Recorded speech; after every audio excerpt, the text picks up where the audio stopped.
Yoni Roth, commandant de la division 91 du Nord, merci beaucoup d'être avec nous. À l'instant, Avichai Yaakov disait qu'il y a eu beaucoup de héros pendant la deuxième guerre du Liban. Et je crois savoir que vous faites partie de ces héros. Est-ce que vous confirmez? Ce qui distingue la bataille de Bin Jbel des autres, c'est qu'il n'y a pas eu de bravoure individuelle, mais que toute l'unité, et qu'en réalité tout le bataillon s'est illustré par un héroïsme inédit que l'on ne peut pas répartir. Si vous me demandez l'origine de ce niveau de bravoure, je vous dirais que c'était l'état d'esprit. Qu'il s'agisse de la brigade Golani ou du bataillon 51, il y a un esprit très fort de dévouement au combat et de détermination à anéantir l'ennemi. Le combat à Bin Jbel résume assez bien cet esprit en fin de compte. Mais racontez-nous comment on fait quand on a une balle dans les poumons, que les poumons se remplissent de sang, continuer à combattre pendant des heures. Je pense que l'armée vous forme d'une certaine façon qui fait qu'au moment de vérité, vous agissez comme un robot. Vous ne réfléchissez pas tellement, vous ne ressentez pas grand-chose. Vous mettez votre peur de côté et vous faites ce qu'on vous a appris à faire. Vous identifiez le terroriste, vous le ciblez et vous l'éliminez. Vous voyez un camarade blessé, vous allez le secourir. Vous ne pensez pas à vous-même, à ce qui pourrait vous arriver ou à vos blessures, jusqu'au moment où vous n'en pouvez plus et à ce moment-là, vous tombez. Tous ceux qui ont été au combat sont parvenus à tenir jusqu'au bout, à combattre les terroristes tout en secouant leurs camarades. Quand vous voyez ici Bin Jbel, pour vous c'est quoi? C'est un cauchemar? C'est une victoire? Ben Jbel a été une grande victoire pour les forces combattantes, pour la brigade Golani et pour Tsahal en général. La vraie victoire est que nous nous retrouvons ici tous les deux après 15 ans de calme, que le nord du pays est florissant et que le tourisme a atteint son plus haut niveau. Le Hezbollah a reçu un coup très dur. Le nord du pays connaît un calme qu'il n'avait pas eu depuis très longtemps. S'agissant de la bataille de Bin Jbel en elle-même, nous y avons éliminé environ 40 terroristes. Nous avons détruit des lance-missiles. Les terroristes qui ont survécu à notre offensive ont fini par prendre la fuite et nous avons combattu jusqu'à la dernière minute de la guerre, ciblant toujours plus de terroristes. Il n'y a aucun doute sur le fait que Bin Jbel et que la deuxième guerre du Liban, plus généralement, a été une grande victoire pour Tsahal contre le Hezbollah. En tant que commandant, aujourd'hui, vous savez que ça peut exploser à n'importe quel moment. Vous vous sentez plus sûr qu'avant?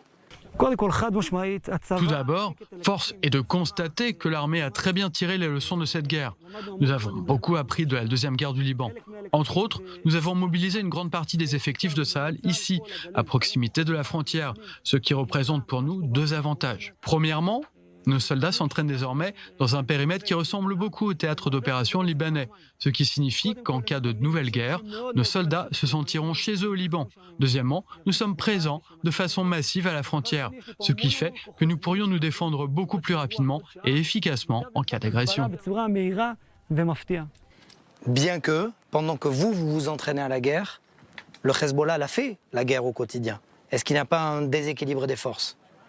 Je n'ai pas le moindre doute sur le fait qu'en cas de nouvelle guerre, nous nous montrerons encore plus forts et efficaces. Tsahal a beaucoup appris et nous nous entraînons ici, sans interruption. Nous disposons d'une banque de données de haute qualité sur le Hezbollah. Nous avons préparé des plans d'attaque contre lui, notre matériel et le savoir-faire de nos forces se sont considérablement améliorés. Les nouvelles recrues de Tsahal, et j'en rencontre tous les jours, sont de très bon niveau, très motivées, très matures. Leur familiarisation avec les nouvelles technologies est aussi un atout considérable pour nous. En cas de nouvelle guerre, le Hezbollah sera assommé.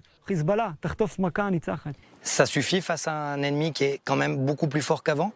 Je pense que nous sommes très bien préparés, que nous connaissons bien le Hezbollah, que nous savons exactement ce qu'il fait. Nous connaissons assez bien ses plans et nous saurons y faire face. Nous nous améliorons en continu, nous perfectionnons notre matériel, nous développons de nouvelles techniques. Nos entraînements sont toujours de plus en plus difficiles et complexes, de sorte que le Hezbollah puisse regretter le jour où il aura décidé de nous attaquer. Je ne peux pas vous en dire plus, nous sommes plus près que jamais.